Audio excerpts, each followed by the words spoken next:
Okay, let's move on to 4:25 p.m. Eastern. This is the marquee matchup on the board. Tampa Bay Buccaneers 2-0. Their first road game of the year at the Los Angeles Rams 2-0, 1-0 at home, SoFi Stadium in Inglewood, California. We go first to the market. Rams open up as 2-point favorites. Bucks are now 1-point favorites. And you have to think the public's going to be all over the Bucks, and I want them to be. They've now won 10 straight dating back to last season, coming off a 48-25 win at home over the Falcons in a game that was much closer than the score indicates. The Bucks' first two games have not been very good, but look, they returned 22 starters from their Super Bowl team. They're a very good football team. They're on a run of 9 straight 30-plus point performances. Brady was 24 for 36 for 276 yards, 5 touchdowns, no picks. Mike Evans, 5 catches for 75 yards, 2 touchdowns. Godwin caught a touchdown, 4 passes for 62 yards. Gronkowski, 2 more touchdowns, caught 4 passes for 39 yards.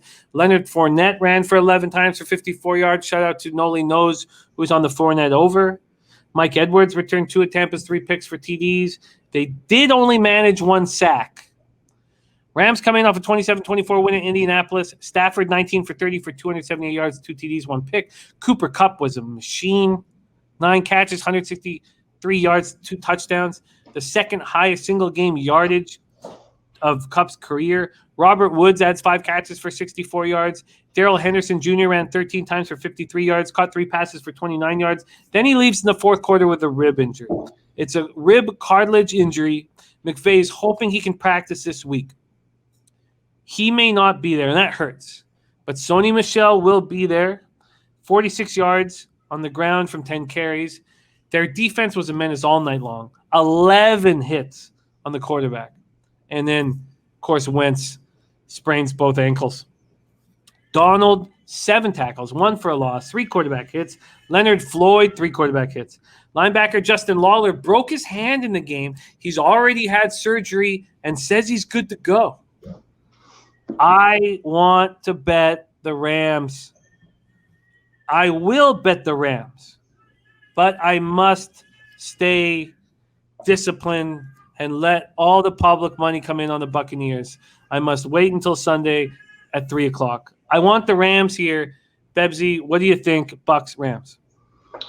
Look, I like your play here. I think that's sharp, intelligent, patient betting. And I commend you because the Jimmy of old wouldn't do that.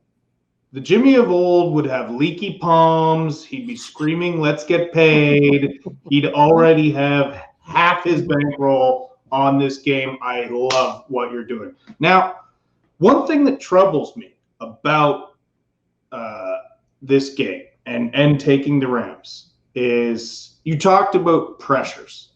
Well, Tampa Bay has a much better and healthier O-line than the Colts do. The other thing is, I don't know if you guys have noticed this or not, the NFL is not calling holding anymore.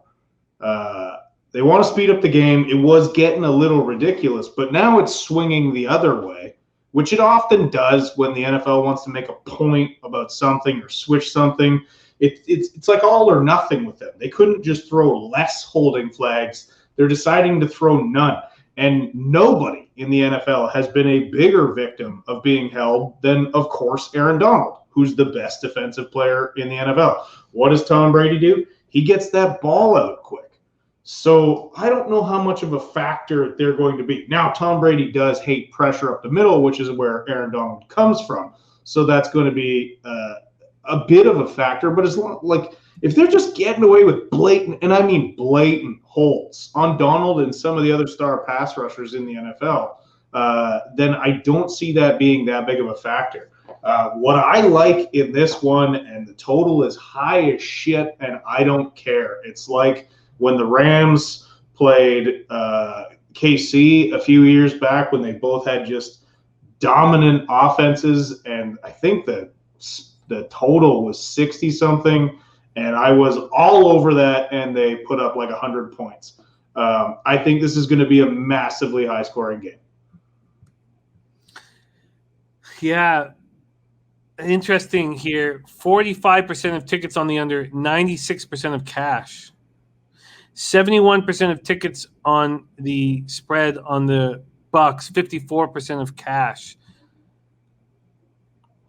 I don't know what to do with this over because I can envision it.